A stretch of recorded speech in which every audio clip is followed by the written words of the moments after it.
constitution, in our constitution, which we borrowed from America, that this time we'll find time to include them in the constitution as we move on. So I also want to take this opportunity to welcome you to this country. And also, like my friend Outa, and I wish you could find time to tour our touristic sites, tour our coast, which is world renowned. In fact, the Diani Beach in our coast is one of the most famous in the world. So I hope you find time to visit those sites. Thank you very much. Thank you, Speaker. Honorable Senators, I have another communication to make. I would like to acknowledge the presence in the Speaker's gallery this afternoon of a delegation comprising 31 librarians from 27 county assemblies who are on a 5-day attachment program in the Senate. The county assemblies presented are Samburu, Taita Taveta, Laikipia, Vihiga, Siaya, Busia, Nyamira, Tharaka Nithi, Tana River, Nyandarua, Wajir, Embu, Kisumu, Nakuru, Kajiado, Nairobi, Kirinyaga, Kiambu, Nyeri, Kisii, Mandera, Migori, Homa Bay, Garissa, Kericho, Bomet, and Kakamega. The objective of the attachment program is to equip the officers with specialized knowledge and the sharing of experience between officers at the Parliament and county assemblies, and further to facilitate upscaling of the operation of the county assembly libraries as a critical legislative bodies in preserving legislative record as a vital resource for legislature. Honorable Senator, in our usual tradition of receiving and welcoming visitors to Parliament, I extend a warm welcome to the delegation and on behalf of the Senate and on my behalf, wish them a fruitful visit. I thank you.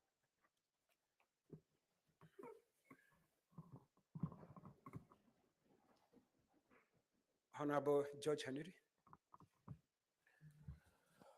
Bwana Spika, ningependa niruhusu kujumuika na wewe kukukaribisha wageni wetu kutoka county assemblies mbalimbali ikiwemo county assembly ya Vihiga. Vihiga ni county ambayo inayowakilisha katika Senate hili. Tunafuraha kuwakaribisha hapa na ninafuraha ya kwamba county assembly ya Vihiga imeweza kupata nafasi nyingi sana ya kutuma wajumbe katika Senate hii kujifunza mambo mbalimbali na mambo ya kuendesha parliament.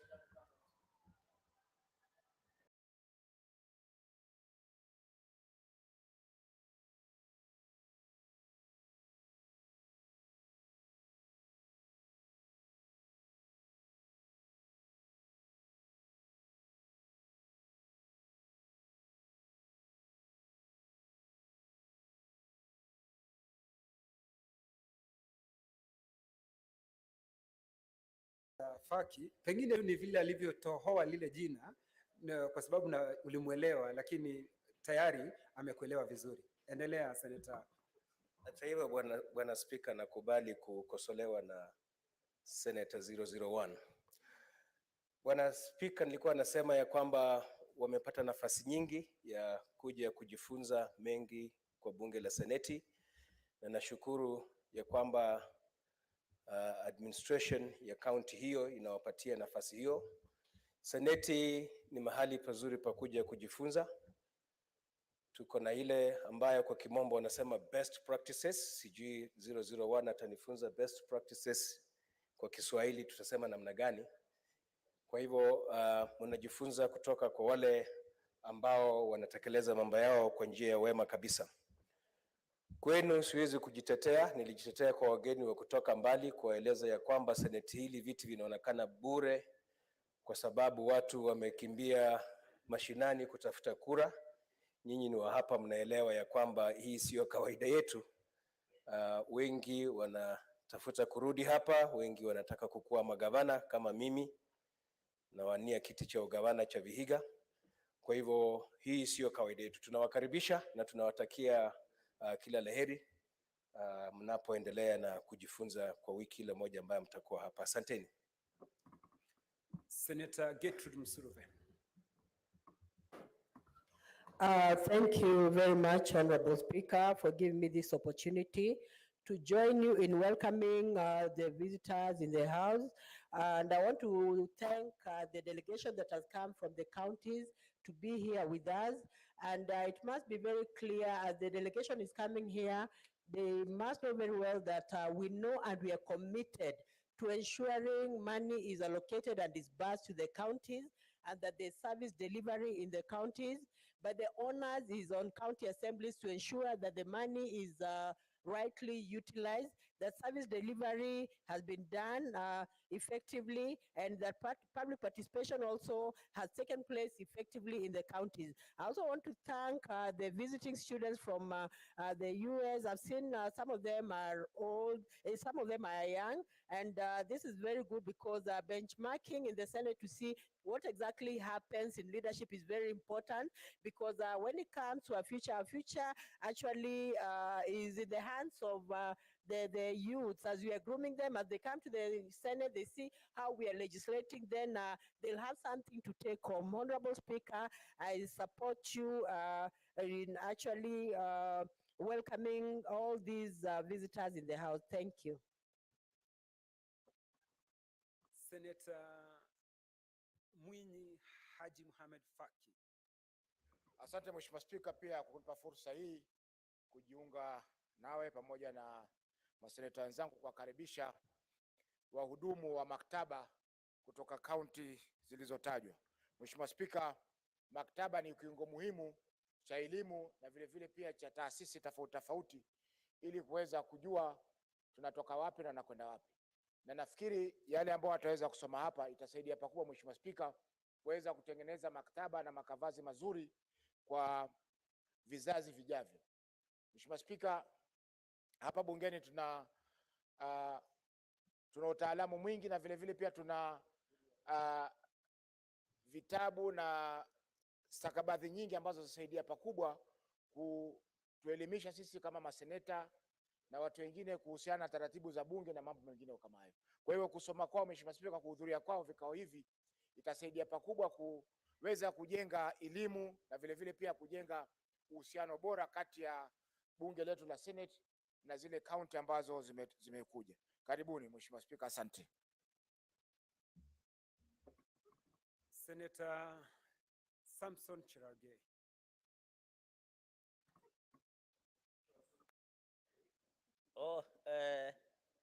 Thank you, Mr. Speaker, sir. From the onset, I want to welcome the team from 27 county assemblies, librarians that are being attached to the Chair, Agriculture.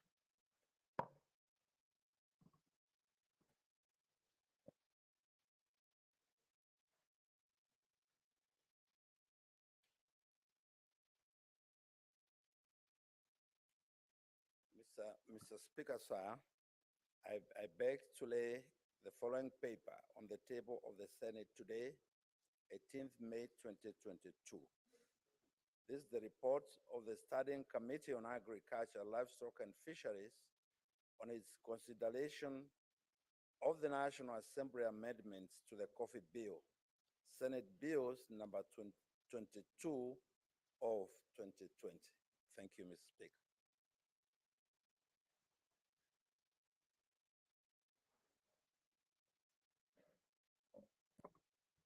Next order.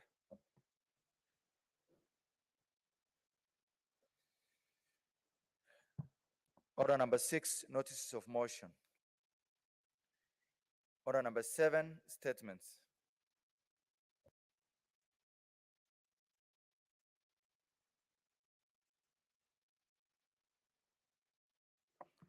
Senator Cherargei.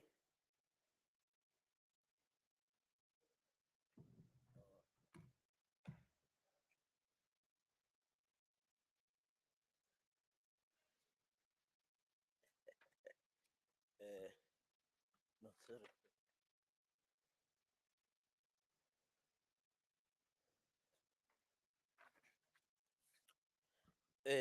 Mr. Speaker, sir, a request for statement on the Kenya shillings 9 billion set aside for rehabilitation and improvement of the old Mombasa Road after the construction of the Nairobi Expressway.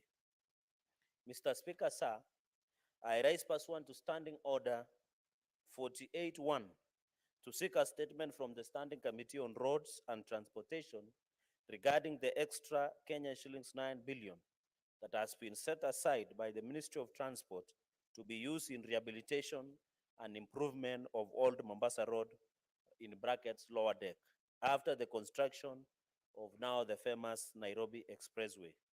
In the statement, Mr. Speaker, the committee should, one, state why the cost of the construction of the Nairobi Expressway, which has initially been projected to cost of Kenya shillings 65.2 billion, but later increased by Kenya shillings 7.6 billion to Kenya shillings 72.8 billion, as stated by Kenya National's Highways Authority, KENHA, did not factor in the cost of rehabilitation and improvement of Old Mombasa Road, the lower deck. Number two, explains the reasons for the ministry setting aside the Kenya shillings 9 billion, yet the contractor, China Roads and Bridge Construction Company, which is responsible for damages on the old Mombasa Road lower deck, and should take full responsibility.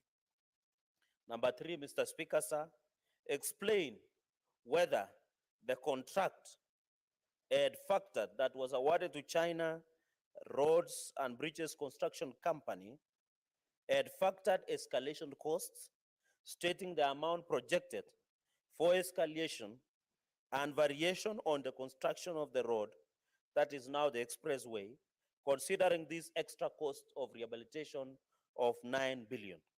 Mr. Speaker, sir, provide a comprehensive report on variations of cost in contracts for construction of other major roads in the country, if any, and the total amounts involved in such variation in all roads that are being raised to bitumen standards across the country. And finally, Mr. Speaker, provide a definite timeline. And you know, Mr. Speaker, most Kenyans who live along Mombasa Road had relocated because of the construction, and most businesses were closed along that route. Provide a definite timeline on completion of the renovation and rehabilitation works, giving a clear guideline on the usage of Nairobi Expressway, especially for emergency services such as fire engines, ambulances, and use for the VIP, among other emergency services. Mr. Speaker, sir, I thank you. Senator Stewart Mazai. Bwana Spika, nataka kuongeza kidogo nikisema kwamba Bwana Spika, wale waliotengeza barabara walikuja hapa Kenya wakapata kwamba kuna barabara zake tayari, na hivi sasa wakatoboa mashimo, wakatengeza vile walivyotengeza, wametengeza barabara yao nzuri sana, hata mimi nishawahi kupita. Lakini sasa kule chini walikoharibu, kuna umuhimu ya kwamba anayeharibu ndio anayetengeza. Naona kuna mushkil hapo wa kwamba watu fulani sasa wanataka kuingia katika mambo ya ufisadi. Hizo 9 billion ni pesa za Wakenya, ni pesa za watu wa lalahoi, ambao wanajaribu sana kuishi katika hii nchi, na hii nchi imekuwa ghali, watu hawawezi kuishi. Kwa hiyo tunataka kujua, kitambo cha kwanza ni kwa nini wanauliza hili swala la kuongezwa pesa za 9 bilioni ili kutengeza sehemu ambayo iliharibiwa na wale waliopewa hiyo contract waitengeneze. Bwana Spika, tumekuwa na ufisadi sana ndani ya Kenya, na hususan hii wizara ya barabara. Ndani ya barabara, kama mtu anataka, contractor yote anataka kuwa tajiri, anaenda katika upande wa takriban mambo ya kutengeza barabara, na tumeona hiyo ikitendeka, na watu wanaotengeza barabara kila siku wamekuwa matajiri wa kupitukia. Sasa hata hawaangalii tena umaskini wa Mkenya, imebidi ni kugandamizwa tu. Hivi sasa hiyo barabara ya kwanza, hiyo express highway, kupita juu unalipa bei ghali sana. Ukilipa shilingi 10,000, ukiangalia, ukienda airport, ukirudi, ukitoka, ukiingia ndani, ukiwa unaenda sijui pande gani na pande gani, niliangalia hii weekend, 10,000 unaweza maliza na siku 2 kwa hizo barabara.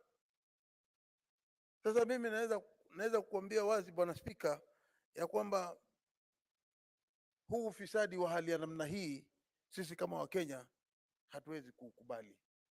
Lazima kuweko na sababu mwafaka ambazo zitaeleza vizuri ya kwamba hizi pesa wanazouliza. Na Seneta Cherargei nataka kumpatia heko sana kwa sababu ya swala kama hilo. Tunataka kujua ni kwa sababu gani hii kampuni kama bado iko na sasa wanaendelea kuchaji wa Kenya hiyo pesa wanaochukua kuchaji wa Kenya kutembea katika hiyo barabara, watumie hiyo hiyo kutengeza hiyo barabara ambao wameharibu huko chini. Asante Bwana Spika. Asante Senator Gertrude Msurove. Thank you, Speaker, for giving me this opportunity to give my comments. And I want to start by thanking Senator Cherargei for bringing a very important statement on the floor of this House. And it is coming at a time when we are almost going for recess, and yet this is a very, very serious statement that needs to be pursued up to the end of it all. Honorable Speaker, there's need for the committee to ensure that it intervenes, interrogates, and finds out, the modality of payment of the money to the contractors. And if the contractors were paid upfront all the amount of money, what was the logic behind paying the contractors? There is no need of contractors being paid upfront before completing their jobs, and even every job must have a warrant. Because even when you go to buy a fridge, you are given a warrant of a guarantee of 1 year, 2 years, like that. So even for a road should not be, made this year and then next year it is being rehabilitated using taxpayers' money to do this. I think it is very wrong, and there's need to investigate. And also the committee should also inform the time frame, because the Senate is almost coming to an end. So we need to know, Kenyans need to know, and they must know when the road will be complete. And even, Honorable Speaker, as this committee investigates what Senator Cherargei has brought on board, I think it is also necessary for the committee to tell us about the express highway, where Kenyans are being made to pay 5,000. Now, for example, one person has about 3 vehicles or 4. Does it mean that for every vehicle you'll be being paid, Honorable Speaker? Because I'm wondering whether this is a road that is meant to help Kenyans, should be used by Kenyans, because it is now a business. So the expressway must come out clearly to say why they're using taxpayers' money to make a road that Kenyans will pay, while using the road. This is something we should not really keep quiet as Kenyans. We must really be given answers as to why this should be there. So I want to say, Honorable Speaker, that it is the honors of, the contractor to do any repairs that are there, but not the government to allocate a huge sum of money, taxpayers' money, again to, rehabilitate the road. And yet the contractor was paid full amount of money, Honorable Speaker. So there's need to investigate this. And Senator Cherargei, thank you so much for bringing this on the floor of this House. This is a statement that should not be taken for granted. It should be taken with the seriousness and the gravity in which it has come, it has come on the floor of this House, Honorable Speaker. I support this statement. Thank you. Senator Faki. Mimi pia najiunga na Senator Cherargei kuunga mkono maombi yake ya taarifa kuhusiana na barabara ya Mombasa Road. Mheshimiwa Spika, zabuni ya ile barabara moja kwa moja, yani Nairobi Expressway, ni tofauti na zabuni ya kurekebisha barabara ambayo ilikuwako hapo awali, barabara ya Mombasa Road. Haiwezekani Mheshimiwa Spika kwamba zabuni ile itolewe bila ya kufuata sheria, kwa sababu sheria inasema kwamba zabuni zozote za barabara zinazohusu fedha nyingi ni lazima ziende kwa mipango ya tenda. Itangazwe tenda, yoyote ambaye ana uwezo wa kufanya kazi ile aweze kupewa nafasi ya kuweza kuifanya. Mheshimiwa Spika, hii barabara ya moja kwa moja imejengwa kwa mfumo wa jenga, endesha, baadaye una transfer kwa serikali. Kwa hivyo itakuwa ni makosa na ni ubadilifu wa fedha kuacha tenda kama hii, Mheshimiwa Spika, kufanywa bila ya kufuata sheria, Mheshimiwa Spika. Kwa hivyo hii statement, Mheshimiwa Spika, ni muhimu sana, na ningeomba kamati ya transport ya bunge hili iangalie kwa makini na kwa haraka, kwa sababu kama tunavyojua muhula wa bunge unaenda kwisha, na hii ndio fursa ambayo watu wanaofanya kazi katika serikali huweza kupata nafasi ya kusaini zabuni ambazo hazina kichwa wala mguu, ili kufanya ubadilifu wa pesa za serikali. Asante Mheshimiwa Spika.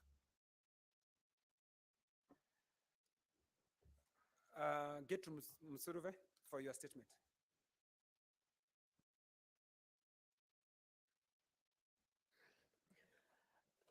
Thank you, Honorable Speaker.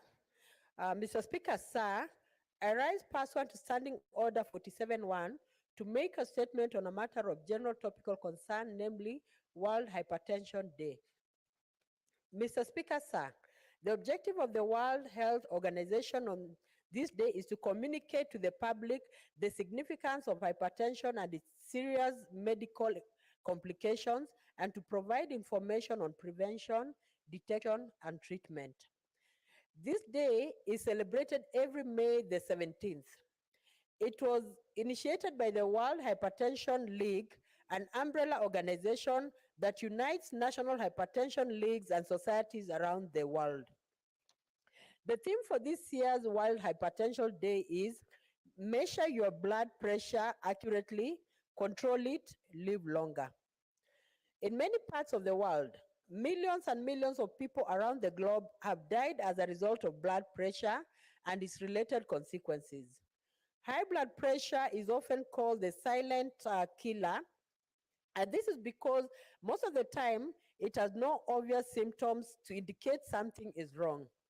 Mr. Speaker, sir, high blood pressure is classified into 4 categories.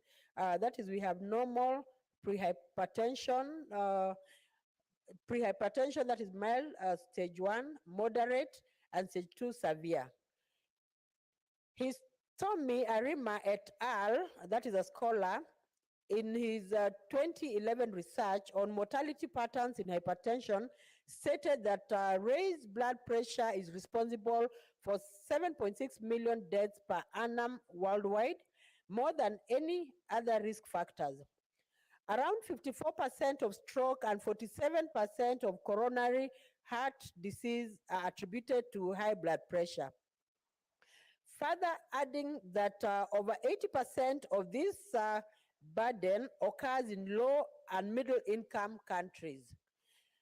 Blood pressure related diseases also contribute to cardiovascular deaths among people below the hypertensive threshold of 140/90 mmHg. Mr. Speaker, sir, as we commemorate this day, awareness on blood pressure is important because blood pressure is one of the vital signs used to check how well your body is.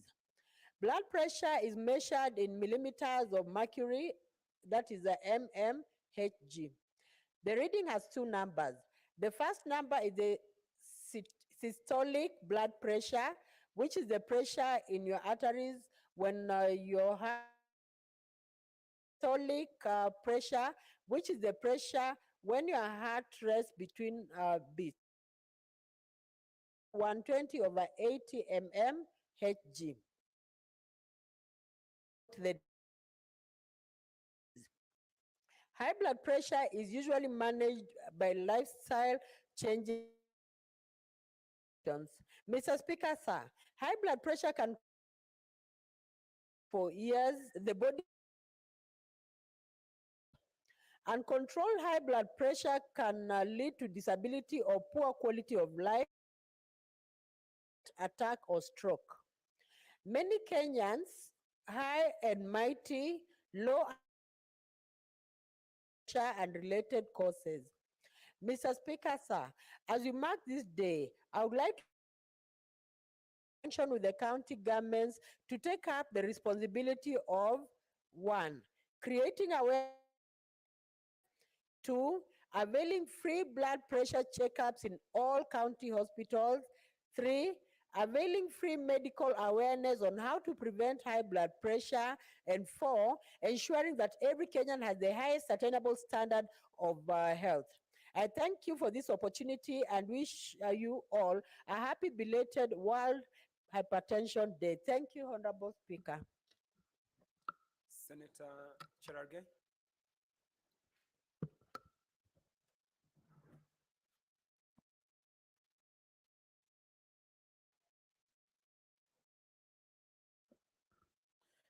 Thank you, Mr. Speaker, for this opportunity. I want from the onset to thank my sister, Senator Gertrude Musuruve. I think she has done exceptionally well. I would have really wished to see her in the next parliament because the grasp of issues and the legislation that she has done in East House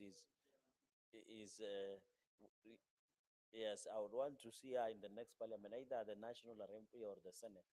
And I hope the party is taking of note through the deputy minority leader. Has exceptionally done well. Mr. Speaker, I want to thank her for bringing this issue. The issue of world hypertension. Mr. Speaker, under Article 43 of the Constitution of Kenya 2010, it states clearly in clear terms that access to highest quality of health in this country is a basic human rights. And we know basic human rights is very important in our Constitution of 2010. This is a silent killer, as you say, high blood pressure, Mr. Speaker. In fact, as she has put it, it is not killing only the mighty or the high. It's also ravaging our villages. And the worst part is that most of the people do not know that they are either suffering because there are no symptoms, Mr. Speaker. So I agree with that we must take, I know these are diseases that have resulted because of lifestyle and the choices that we make, but these are diseases that can be managed in ensuring that we change choices in our lives, Mr. Speaker. And I want to say these are reality, both at the highest level as the Senate, to the lowest level in our villages. This is the biggest challenge that we have as a country.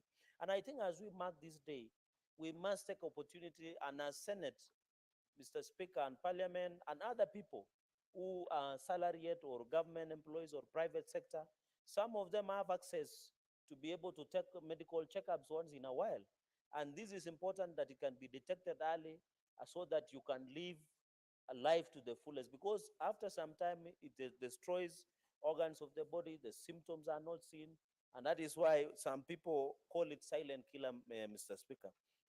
Mr. Speaker, it's worth noting that health as it is has been devolved.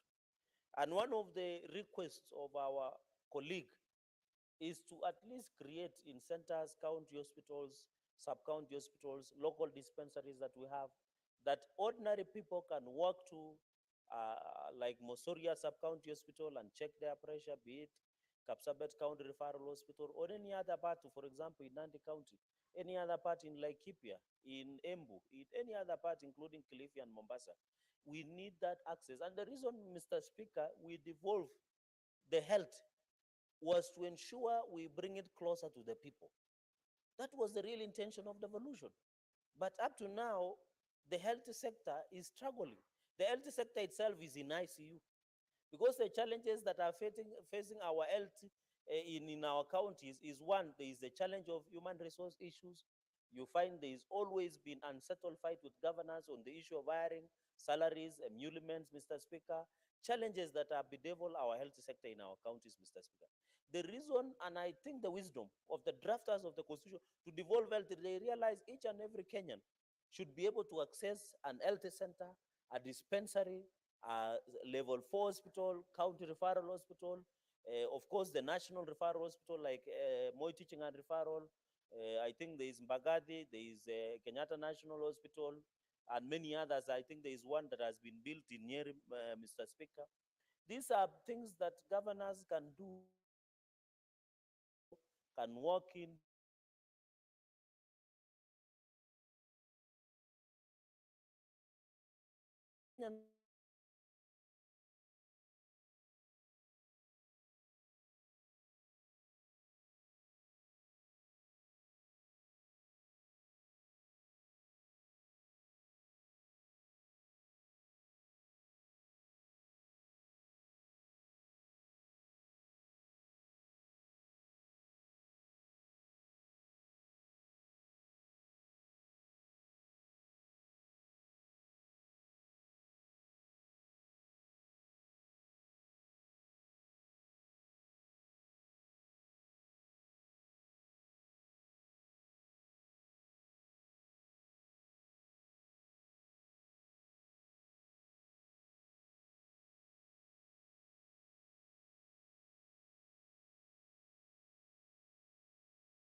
I don't know whether there are members here, but through the chair and through the answer, Mr. Speaker, if they can take note that this is a serious issue, we can also in future ensure as a Senate and as a Parliament also, we can also offer medical awareness and free medical checkup, especially after 9th of August, Mr. Speaker, and ensure that we attain. So I really want to thank Senator Gertrude Musruve for this bringing to attention of the nation, bring to the attention of all of us that we need to look back.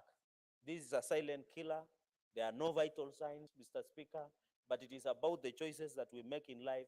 And I think county governments and national governments must be at the forefront to ensure our people do not continue to suffer in some of these things that we can prevent, Mr. Speaker.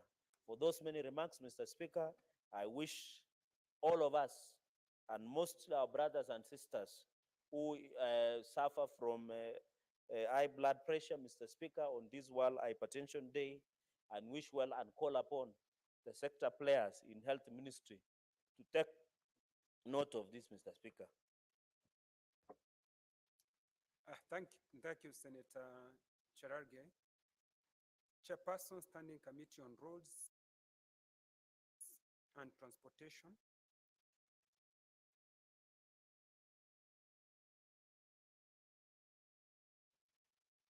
Is not there. Deferred. Next order.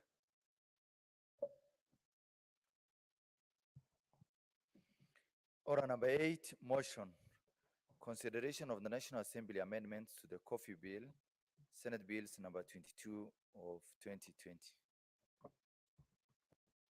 Chairperson, Standing Committee on Agriculture, Livestock and Fisheries.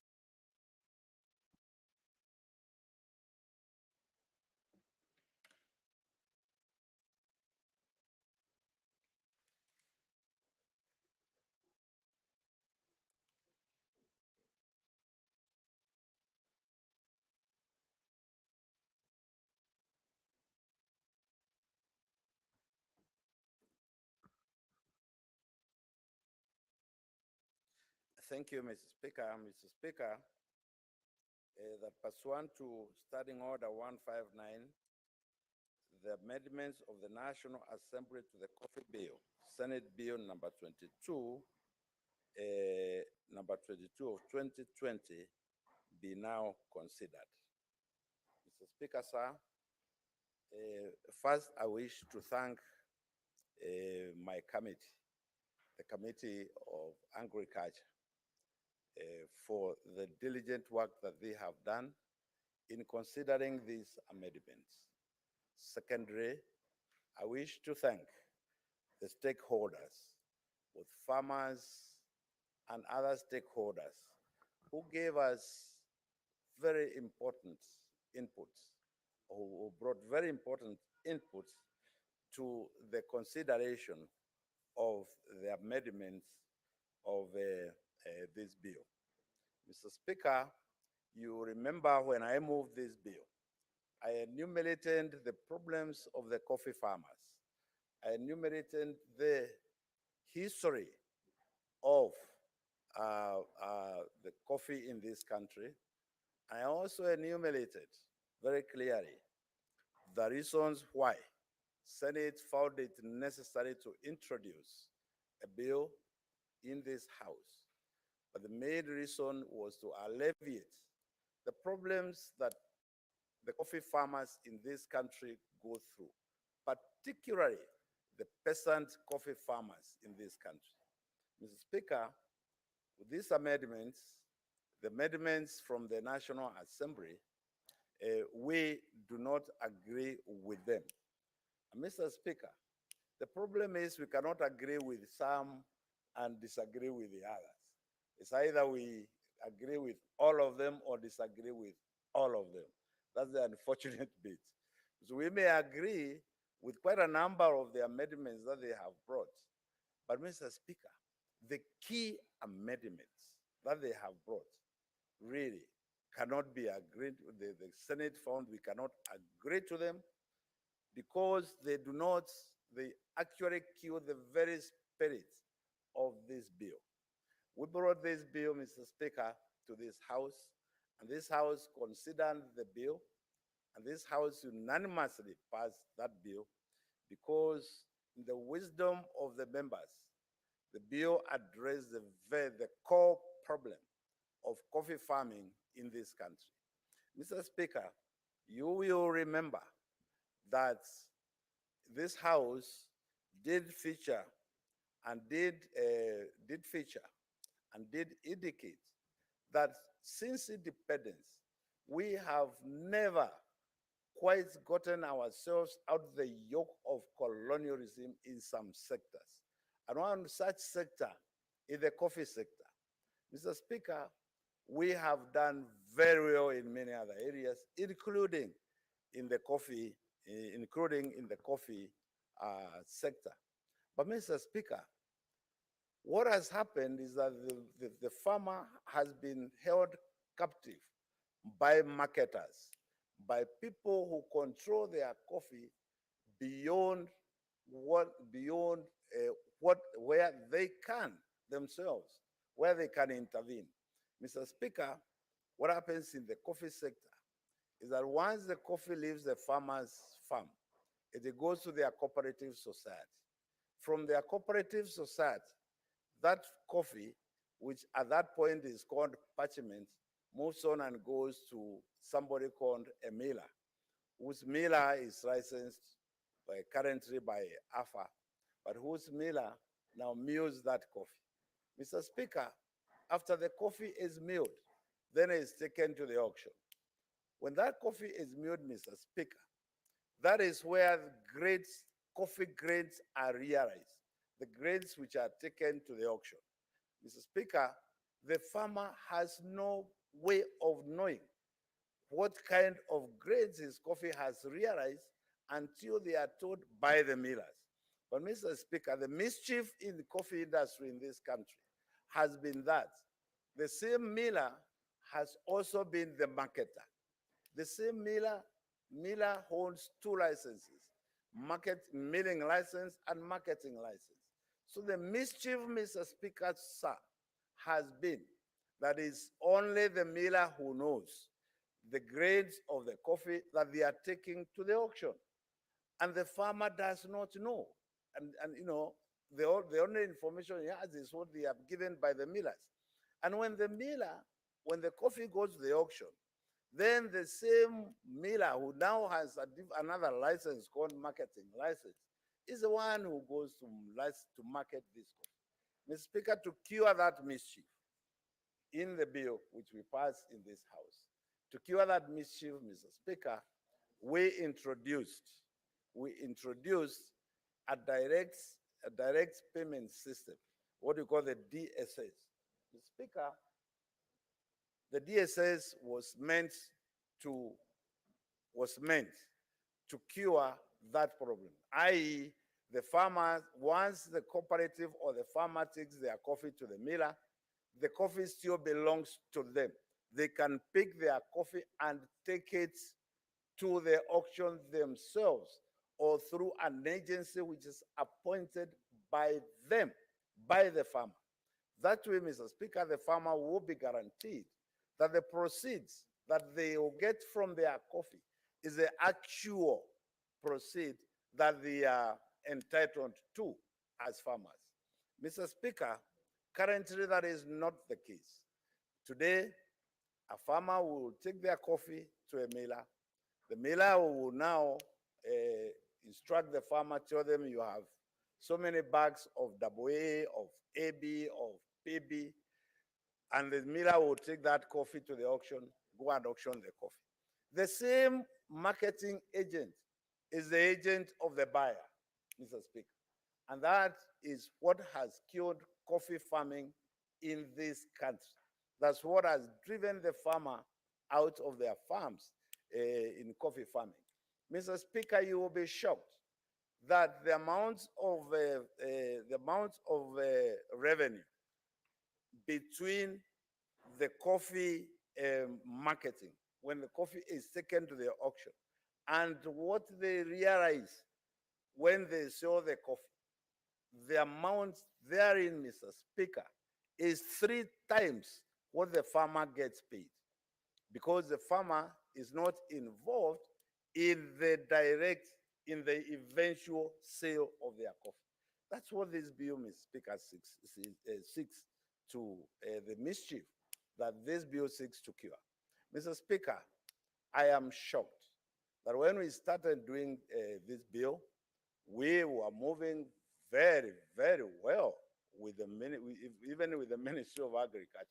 Somewhere along the way, Mr. Speaker, we parted ways. We parted ways. Where we are in agreement is that we want to establish a coffee board. And this bill is establishing a coffee board. This bill, Mr. Speaker, is establishing a coffee research institute, the way it used to be. Because you remember, when I moved the bill, I did indicate that I do not want to go back to what happened when the board was revoked and all the functions taken to AFA, all issues related to crops were taken to AFA.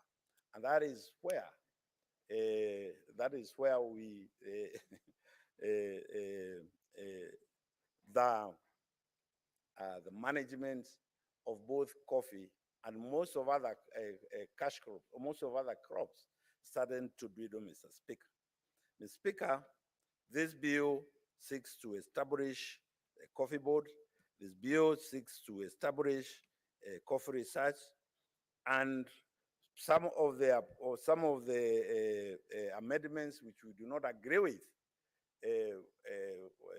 from the National Assembly, the National Assembly has brought to us, is that we do not want to wish away the county governments. Mr. Speaker, agriculture is wholly devolved. It's a wholly devolved function. And therefore, Mr. Speaker, it is inconceivable that you would have amendments that wish away our county government. How, Mr. Speaker? These are the same. These are the same county governments are the ones that are in charge of cooperatives in the ground, are the ones who are in charge of crop development in the ground. Mr. Speaker, what I seek the House to note and the country to note is that whereas National Assembly passes budgets, and whereas county